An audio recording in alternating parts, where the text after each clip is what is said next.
Jake Martinez wiped his sweaty palms on his pants as he walked through the massive doors of the Galactic Academy of Sciences. The building stretched high into the purple sky of Nexus Prime, its walls made of some kind of shimmering metal that seemed to change color with each step he took. Students from dozens of different worlds moved around him, speaking in languages that sounded like music, growls, or electronic beeps. He had never felt so small in his life. Back on Earth, Jake was just another college student from Denver, studying basic mathematics at a community college. He worked part-time at a coffee shop and lived in a tiny apartment with his roommate.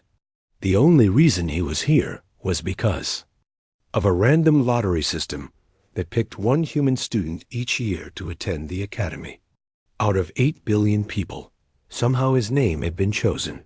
Now he was surrounded by the smartest beings in the galaxy. The student walking next to him had blue skin and forearms, each one holding a different electronic device. Behind him, a creature that looked like a walking tree was having a conversation with something that appeared to be made entirely of light. Jake felt like he was in the world's strangest dream. The main hall was enormous, with a ceiling so high that Jake could barely see the top. Hundreds of students filled the space, all waiting for the same thing. Today was the day of the Cognitive Assessment Trial, the most feared test in the galaxy. Jake had read about it during his flight to Nexus Prime. For over 3,000 years, this test had been used to find the brightest minds in known space. Most students who took it never recovered from the experience. Jake found an empty spot near the back of the room and tried to make himself invisible. A group of tall, thin aliens with silver skin were discussing quantum physics in voices that sounded like wind chimes. Next to them, several creatures with tentacles instead of arms were writing mathematical equations in the air using some kind of energy projection. Jake pulled out his simple paper notebook and felt embarrassed by how primitive it looked. A loud sound echoed through the hall, like a bell but deeper and more musical. All the conversations stopped at once. Every student turned toward the front of the room, where a raised platform began to glow with soft light. Jake watched as a figure appeared on the stage, tall and imposing. Professor Quindle was unlike anything Jake had ever seen. The alien stood nearly 7 feet tall, with skin that looked like it was made of tiny scales that changed color from green to blue to purple. His eyes were large and completely black, and when he moved, it was with a grace that seemed almost liquid. Jake had learned that Professor Quindle was a Zephyrian, one of the oldest and most intelligent races in the galaxy. Students of the Galactic Academy, Professor Quindle spoke, his voice carrying easily through the huge room without any need for amplification. Today you face the Cognitive Assessment Trial. This test has been given for 3 millennia. It has broken the minds of scholars, defeated the greatest thinkers, and humbled civilizations that believed themselves superior. Jake felt his stomach twist into knots. Around him, he could see other students shifting nervously. A small creature with fur and large ears was actually shaking. Even the confident-looking aliens seemed worried. The test consists of one problem. The professor continued. You will have 6 hours to solve it. Those who succeed will join the ranks of the galaxy's intellectual elite. Those who fail will leave this academy forever. There are no second chances. There is no partial credit.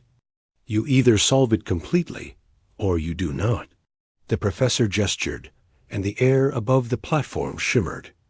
A massive holographic display appeared, showing what looked like a grid. Jake squinted to see it better from his position in the back. It was 9 squares by 9 squares, filled with strange symbols he had never seen before. Some squares were empty, others contained symbols that looked like a mix of mathematical notation and alien writing. This is the infinite complexity matrix, Professor Quindle announced. It requires mastery of 17 different mathematical disciplines, understanding of quantum probability theory, multidimensional geometric analysis, and cognitive processing beyond what most minds can achieve. The symbols represent mathematical concepts that most species cannot even comprehend. Jake stared at the grid, trying to make sense of what he was seeing. The symbols were definitely alien, but there was something about the pattern that seemed almost familiar. He could not place what it was, but something in the back of his mind was telling him he had seen this type of arrangement before. You may use any computational device, any reference material, any method of analysis available to you, the professor said. The only rule is that you must work alone. Begin now. Immediately, the hall erupted into activity. Students pulled out devices that Jake could not even begin to understand. The four-armed alien next to him activated all of his machines at once, creating a light show of holographic displays and floating calculations. The tree-like creature began to glow, its bark showing patterns of light that seemed to pulse with mathematical rhythms. Jake watched in amazement as a student with tentacles began to literally rewire her brain, connecting cables from her head to a massive computer system. Sparks of electricity danced across her skin as she processed information at speeds that seemed impossible. Another student, who looked like he was made of living crystal, began to vibrate at different frequencies, each tone apparently representing a different mathematical concept. The level of technology and mental ability around him was overwhelming. Jake felt like a caveman who had wandered into a rocket ship. He looked down at his simple notebook and pen, then back at the holographic grid floating in the air. How was he supposed to compete with beings who could literally upgrade their own brains? He decided to start with what he knew. Jake had always been decent at math, though nothing special. He tried to apply basic algebra to the symbols, but they made no sense. He attempted to use geometry, but the alien notation was completely foreign to him. Calculus, trigonometry, statistics. Nothing he had learned seemed to have any connection to what he was seeing an hour past. Around him, the alien students were working with intense focus. The tentacled student's electrical activity had increased, so much that small bolts of lightning were jumping between her appendages. The crystal being's vibrations had become so complex that Jake could feel them in his bones. Even the small, furry creature had produced a device that was projecting mathematical equations into the air faster than Jake could follow. Jake was starting to panic. He had no idea what he was doing here. These beings were operating on a level of intelligence that he could not even imagine. Their technology was thousands of years ahead of anything on Earth. Their mathematical knowledge made human science look like counting on fingers. He stared at the grid again, trying to find anything that made sense. The symbols were arranged in a pattern, with some filled in and others empty. There were 9 rows and 9 columns, and the whole thing was divided into smaller sections. Something about the structure nagged at him, like a word on the tip of his tongue that he could not quite remember. Jake rubbed his eyes and looked again. Maybe if he ignored the complex symbols and just focused on the basic pattern, he could find a starting point. The arrangement of filled and empty spaces, the way the grid was divided, the systematic nature of the layout, it all seemed so familiar. Then it hit him like a lightning bolt. Jake nearly jumped out of his chair as the realization struck him. He looked around to see if anyone had noticed his reaction, but all the other students were too deep in their own work to pay attention to him. Jake stared at the infinite complexity matrix with new eyes, and for the first time since arriving at the academy, he smiled. Jake tried to keep his excitement under control as he stared at the holographic grid. What the aliens called the infinite complexity matrix looked exactly like something he had seen thousands of times before. But he needed to be sure before he did anything that might embarrass himself in front of the smartest beings in the galaxy. Around him, the other students were pushing themselves harder than before. The second hour of the test had begun, and the pressure was starting to show. The tentacled student, who Jake had learned was named Veltar from the Aquarian system, was now surrounded by a constant stream of electrical sparks. Her skin had changed from its normal blue-green color to a bright yellow, which Jake guessed meant she was straining her biological systems to their limit. The crystal being, whose name sounded like musical notes when spoken, was vibrating so intensely that cracks were starting to appear along his geometric surface. Jake watched in worry as thin lines spread across the alien's body like spider webs. The creature seemed to be literally breaking apart from the mental effort. Other students throughout the hall were showing signs of stress in their own ways. A gaseous being from the Nebula Collective was flickering in and out of visibility, as if the concentration required was causing him to lose physical coherence. A group of insect-like aliens had linked their minds together and were working as a collective brain, but even their combined intelligence seemed to be struggling with the problem. Jake felt bad for them. They were all so much smarter than him, with technology and abilities he could barely understand, yet they were torturing themselves, trying to solve what he was becoming more and more certain was just a simple puzzle. He looked at the grid again, focusing on the pattern rather than the alien symbols. Each symbol appeared exactly 9 times throughout the grid, just like the numbers 1 through 9 in a regular Sudoku puzzle. The grid was divided into 9 smaller 3x3 squares, and each of these sections seemed to follow the same rule. No symbol appeared twice in the same section, row, or column. Jake pulled out his notebook and started copying the grid by hand. Instead of trying to understand what the alien symbols meant mathematically, he simply drew them as shapes. One symbol looked like a twisted spiral, another like a star with 6 points, and a third resembled a triangle with a circle inside it. There were 9 different symbols in total, and they were scattered throughout the grid in what appeared to be a random pattern. But Jake knew it was not random at all. This was definitely a Sudoku puzzle, just dressed up with fancy alien symbols and intimidating descriptions. The question was whether he should solve it or not. What if he was wrong? What if there really was some complex mathematical principle he was missing? What if solving it the simple way would somehow get him in trouble? While Jake wrestled with his doubts, the situation around him was getting worse.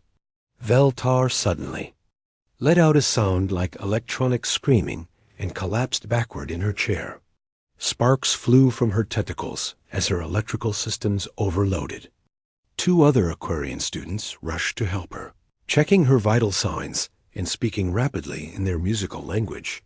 The crystal being was not doing much better. The cracks in his surface had spread until he looked like a window that had been hit by a rock. He was still vibrating, but now each movement seemed to cause him pain.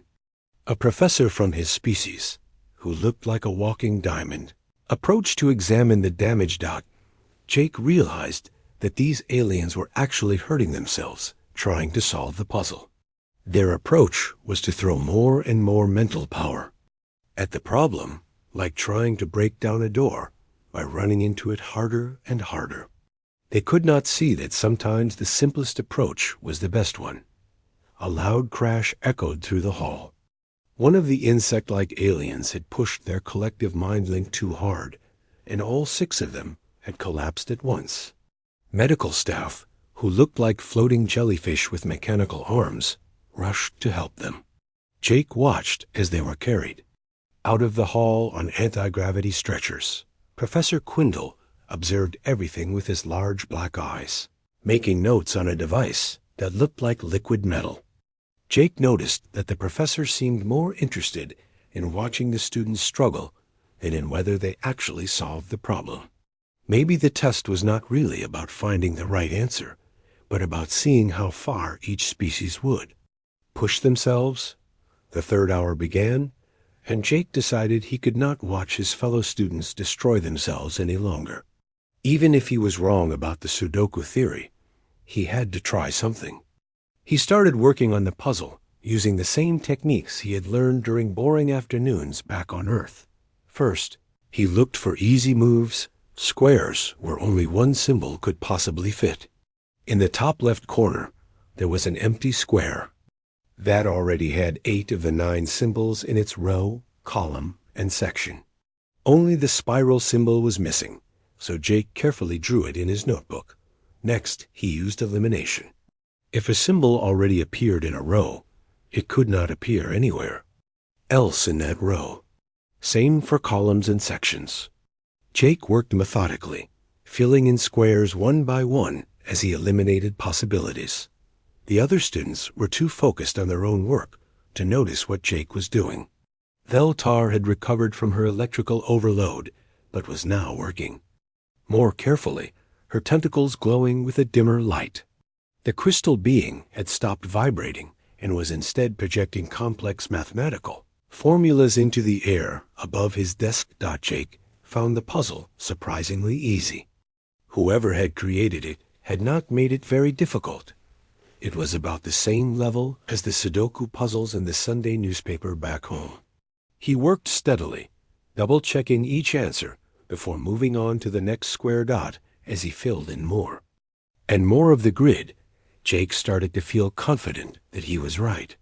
The pattern was holding perfectly. Each symbol appeared exactly once in each row, column, and section. There were no contradictions, no impossible situations. It was definitely a Sudoku puzzle. But why would the most advanced civilizations in the galaxy be stumped by something so simple? Jake thought about it as he continued working.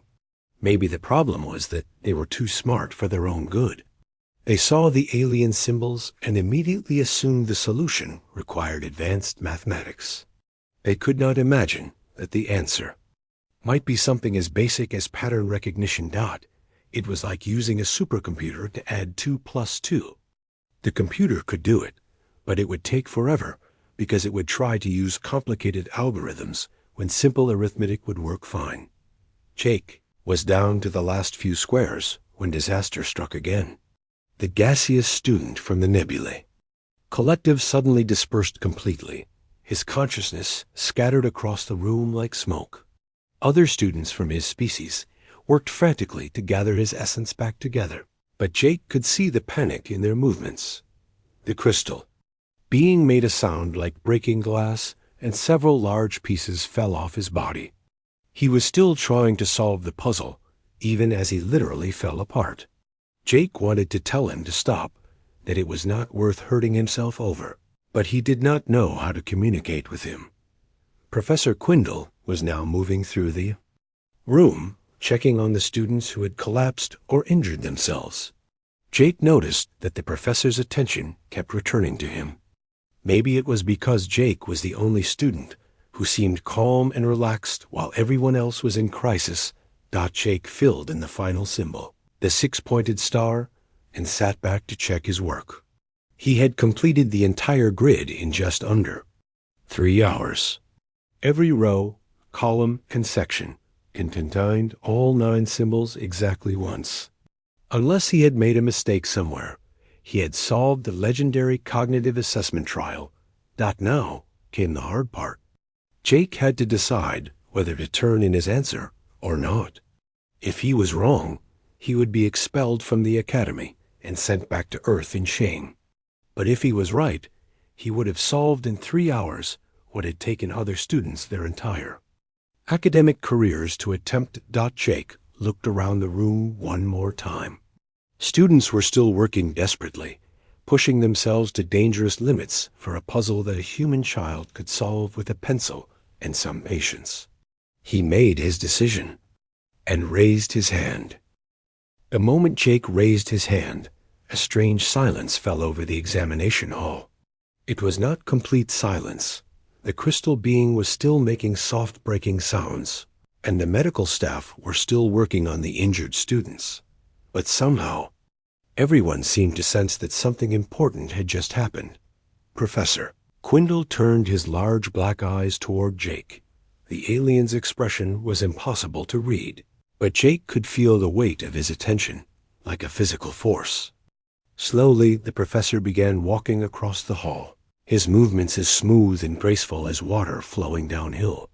Jake's heart started, beating so fast he thought it might explode. What if he was completely wrong?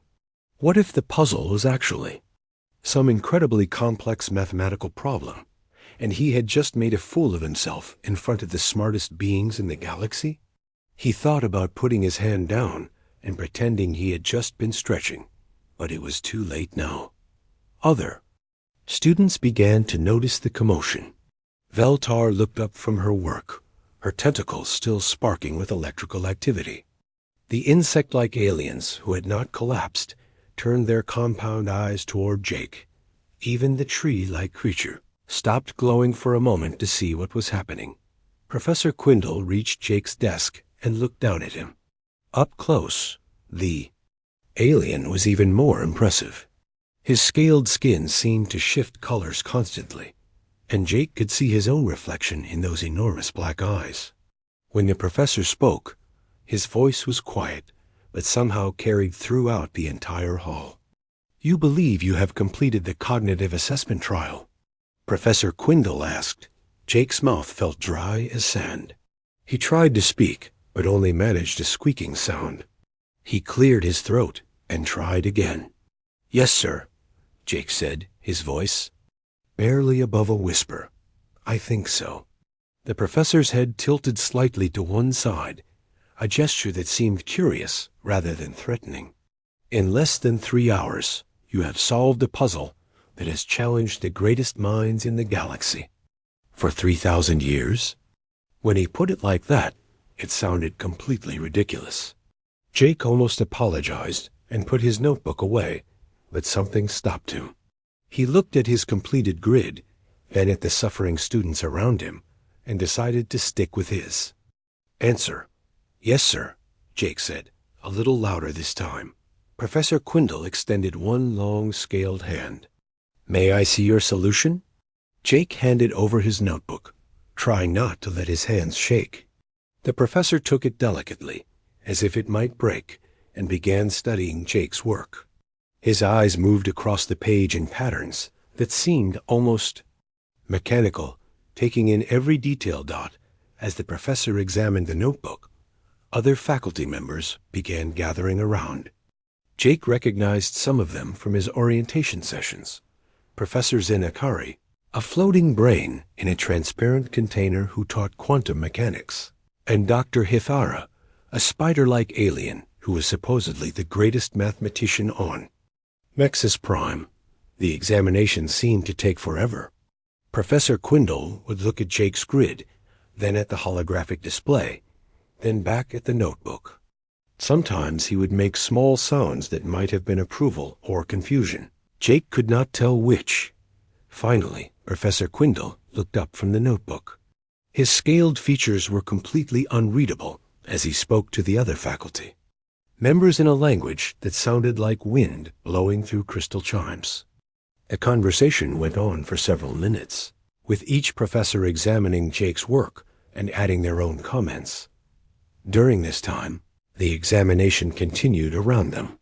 Students were still working frantically on the puzzle, unaware that someone might have already solved it. The crystal being had lost several more pieces of himself and was now being supported by 2 of his classmates. Veltar had connected herself to 3 different computers and was processing data so fast that the air around her was starting to glow. Jake watched them with growing sadness. They were destroying themselves for nothing. All that intelligence, all that technology, all that effort, and they were missing the simple truth right in front of them. Professor Quindle returned his attention to Jake. "Human student Jake Martinez," he said formally, "please explain your methodology." Jake's mind went blank. How could he explain that he had solved the galaxy's most difficult puzzle by treating it like a game from a children's activity book? How could he tell these brilliant aliens that their legendary test was something humans did for fun? "Well," Jake began slowly, "I looked at the pattern of the symbols. Each one appears 9 times in the grid, and they're arranged so that each row, column, And section has all 9 symbols exactly once. Professor Quindell's eyes seemed to grow even larger. You ignored the mathematical significance of the symbols entirely? I don't know what they mean mathematically, Jake admitted. I just treated them like shapes in a pattern. The faculty members began talking among themselves again, this time with more urgency. Jake caught a few words in Galactic Standard. Impossible, unprecedented, and revolutionary were mentioned several times. Dr. Hithara stepped forward, her 8 legs clicking on the floor. Young human, she said in a voice like rustling leaves. Do you understand what you have done? Jake shook his head. Not really, ma'am. The infinite complexity matrix incorporates 17 different branches of mathematics, Dr. Hithara explained. The symbols represent quantum states, dimensional transforms, probability cascades, and concepts that most species cannot even perceive. Solving it requires understanding of mathematical principles that take centuries to master. But I don't understand any of that, Jake said. I just saw a pattern and filled in the missing pieces. Professor Zenakari's brain pulsed with what Jake hoped was interest rather than anger. Show us this pattern recognition technique. Floating brain said through its translation device. Jake took back his notebook and pointed to one of the squares. See this empty space here? If you look at its row, it already has 8 of the 9 symbols. The column has 8 symbols too, but not the same ones. And the section, this 3x3 box, also has 8 symbols. When you combine all 3, rules only one symbol can possibly fit in this space. He demonstrated on several other squares, showing how elimination and logic could solve the puzzle step by step. The faculty members watched in fascination as Jake broke down the supposedly impossible problem into simple, manageable pieces. This is remarkable, Professor Quindell said. You have reduced a multi-dimensional mathematical construct to basic. Pattern recognition. Is that bad? Jake asked nervously. Before anyone could answer, a loud alarm began sounding throughout the hall. Jake looked around in panic, thinking he had somehow broken something, but Professor Quindell raised a hand to calm him. The verification protocols have completed their analysis, the professor explained. Your solution is being checked against our quantum computing systems. A holographic display appeared above the examination platform, showing Jake's completed grid alongside streams of mathematical equations and analysis data. Numbers and symbols flowed across the screen, too fast for Jake to follow, but he could see green check marks appearing next to each verification test. The alarm stopped, and a new sound filled the hall, a harmonious tone that seemed to come from everywhere at once. Professor Quindell's scales shifted to a bright golden color that Jake guessed meant excitement or amazement. Perfect completion, Professor Quindell announced to the hall. The cognitive assessment trial has been solved correctly and completely. A shocked silence fell over the room. Students stopped working and turned to stare at Jake. Veltar's electrical activity ceased entirely, leaving her tentacles hanging limp. The crystal being stopped breaking apart, his remaining pieces frozen in place. Jake suddenly realized that everyone in the hall was looking at him. Hundreds of the galaxy's brightest students, creatures with intelligence beyond human understanding, were all staring at the ordinary college student from Denver who had just accomplished the impossible. How? Veltar whispered, her voice carrying clearly in the silent hall. How did you solve it so quickly? Jake looked around at all the confused, exhausted faces and felt a strange mix of pride and embarrassment. He had done something incredible, but only because he had not been smart enough to understand how difficult it was supposed to be. Jake had barely finished explaining his solution when the news began spreading beyond the examination hall. Within minutes, professors from other departments were rushing into the room. Within an hour, representatives from major universities across the galaxy were demanding video calls. By the end of the day, Jake's name was being broadcast on news networks throughout known space. The reaction was unlike anything the Galactic Academy had ever seen. The communications center was flooded with calls from scientists, politicians, and academics who refused to believe that a human had solved the cognitive assessment trial. Many demanded proof that Jake had not cheated somehow. Others insisted that there must have been an error in the verification systems. Jake found himself sitting in a conference room, surrounded by the most important beings in galactic education. Professor Quindle sat across from him, still that strange golden color that apparently meant he was excited. Next to the professor sat Chancellor Mordun, the head of the entire academy, whose species looked like walking mountains made of living stone. Young human, Chancellor Mordun rumbled in a voice like an earthquake. Do you understand the implications of what you have accomplished? Jake shook his head honestly. Not really, sir. I just solved a puzzle. That puzzle, Professor Quindle said carefully, has been the foundation of our educational philosophy for 3,000 years.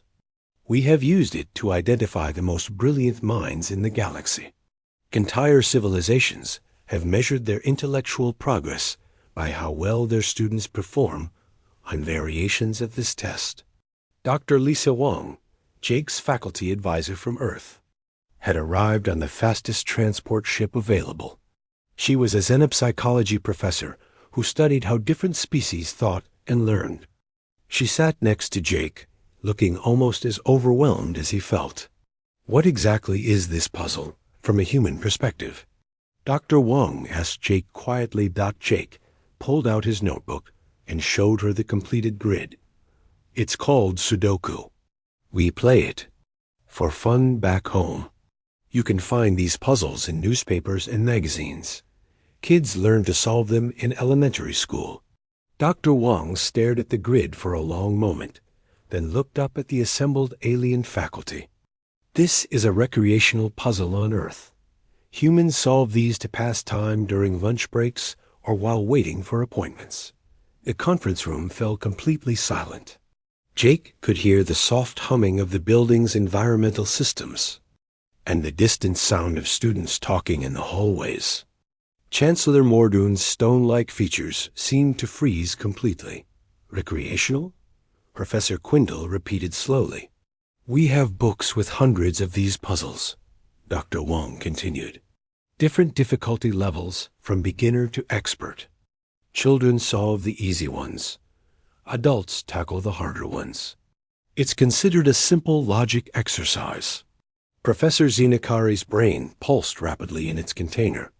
Are you saying that what we consider the ultimate test of cognitive ability is something human children do for entertainment? Jake felt embarrassed to answer, but he nodded. Yeah, pretty much. I mean, this one wasn't very hard. Maybe newspaper level, not expert level. The silence that followed was so complete that Jake wondered if he had somehow broken the universal translation system. The alien faculty members looked at each other with expressions he could not read, but the tension in the room was obvious. Chancellor Mordun was the first to speak. We need to test this claim immediately. Within hours, the Academy had assembled a group of human students from various Earth universities who happened to be studying on other worlds. They were brought to Nexus Prime on emergency transport ships, most of them confused about why they had been pulled away from their studies. Jake watched from the observation deck as 20 human students were given variations of the cognitive assessment trial. Each test used different alien symbols, but followed the same basic Sudoku pattern. The results were exactly what Jake had predicted. The fastest human student solved her puzzle in 47 minutes. The slowest took just over 2 hours. Most finished somewhere in between, treating the supposedly impossible test like a mildly challenging brain teaser. Meanwhile, the alien students who had been working on the original test were still struggling. Veltar had been taken to the medical center after her electrical systems completely overloaded. The crystal being had lost so many pieces that he looked more like a pile of broken glass than a living creature. Several other students had suffered various forms of mental exhaustion and had to be hospitalized. The contrast was impossible to ignore. Humans were solving the galaxy's most difficult puzzle faster than aliens could even understand. What the puzzle was asking got news of the revelation spread like wildfire through the galactic community. On the Zephyrian homeworld, the Council of Mathematical Supremacy held emergency sessions to discuss how their most sacred intellectual achievement had been reduced to what humans called a newspaper puzzle. The Aquarian Collective shut down their entire educational system for 3 days to reassess their teaching methods. The Giadian Crystal Matrix, a civilization that prided itself on geometric thinking, demanded that new tests be created immediately. They could not accept that their crystalline logic, perfected over millions of years, had been outperformed by what they considered a primitive species that had only recently discovered. Space travel. Jake found himself at the center of a galactic crisis. Interview requests poured in from across known space.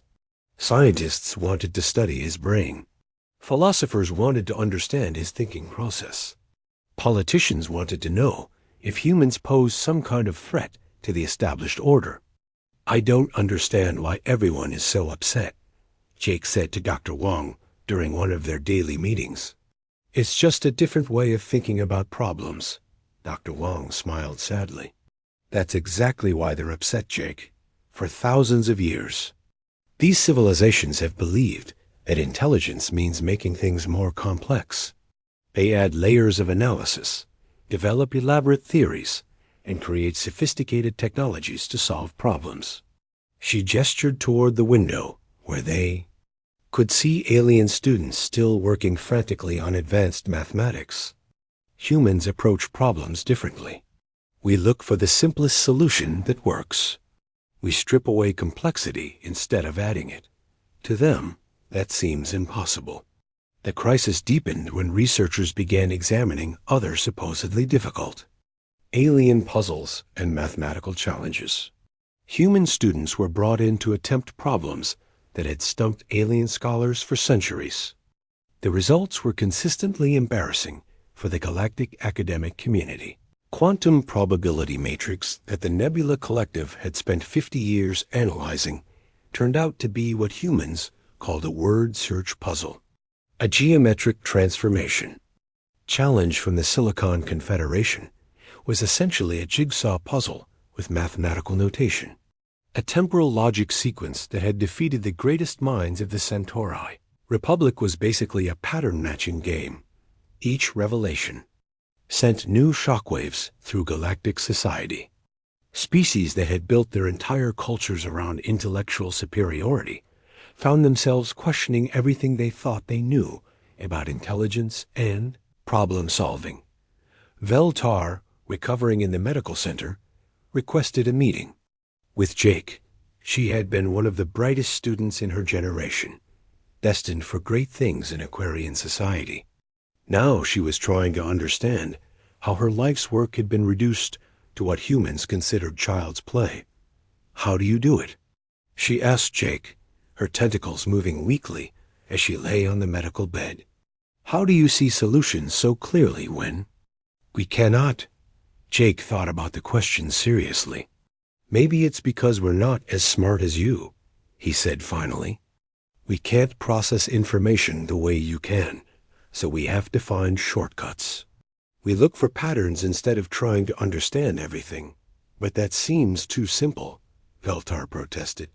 "Maybe simple is better sometimes," Jake suggested. "Maybe being really smart can actually make some problems harder to solve."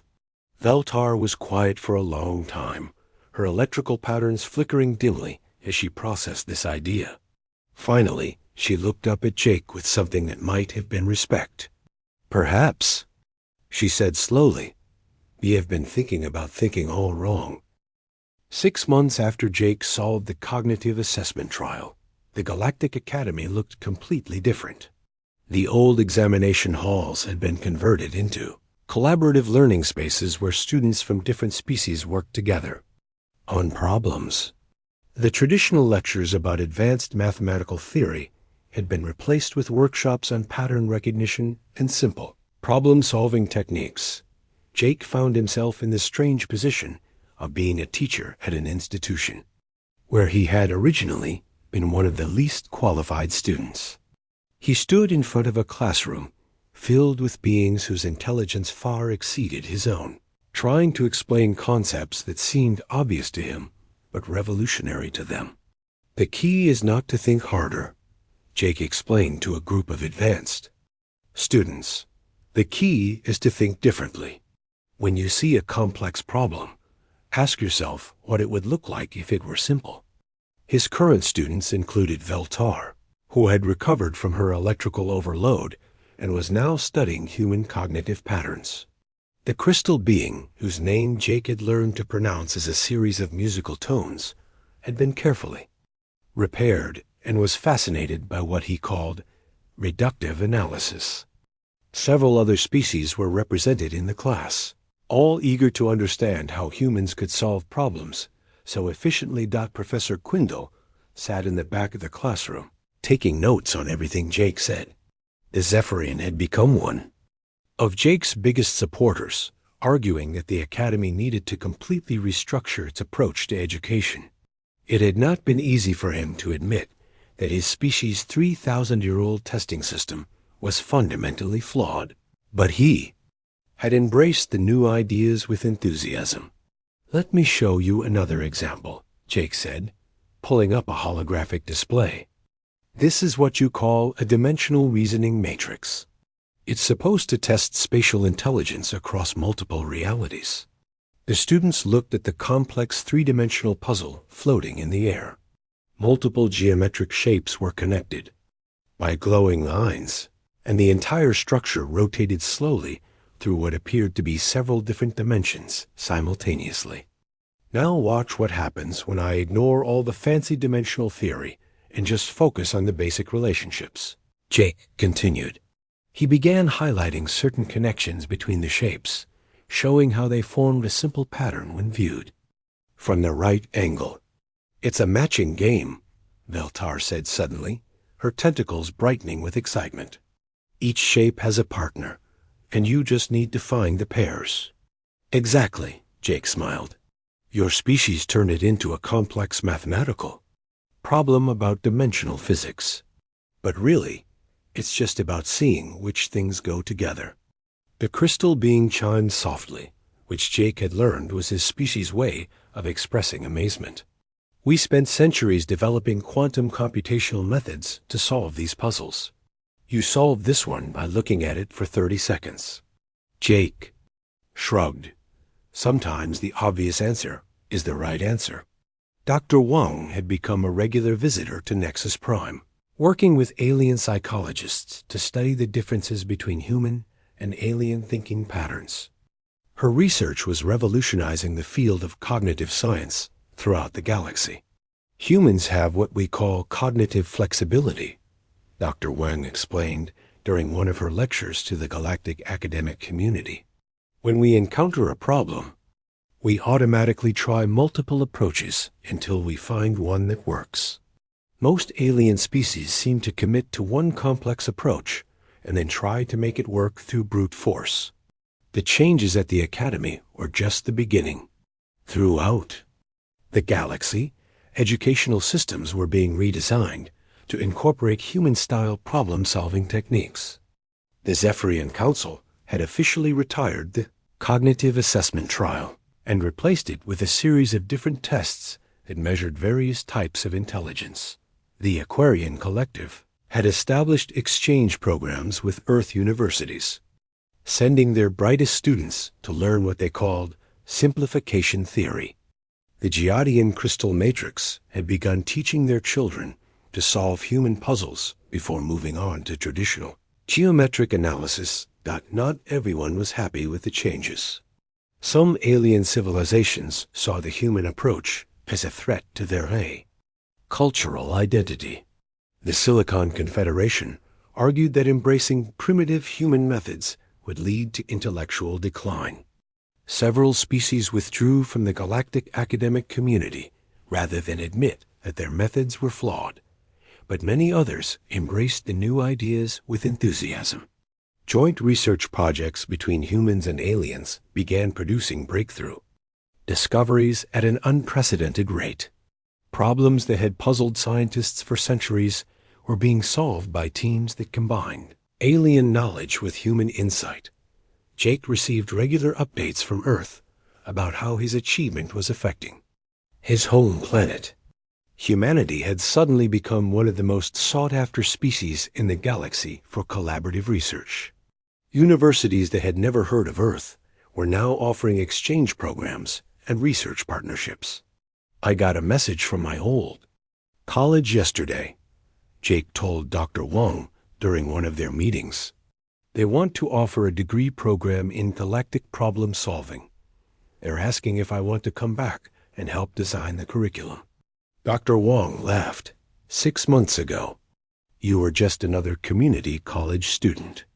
Now you're being asked to revolutionize education across the galaxy. How does that feel?" Jake thought about the question seriously. Weird, mostly. "I keep thinking someone's going to figure out that I'm not actually that smart. I just happened to recognize a puzzle that nobody else knew was a puzzle."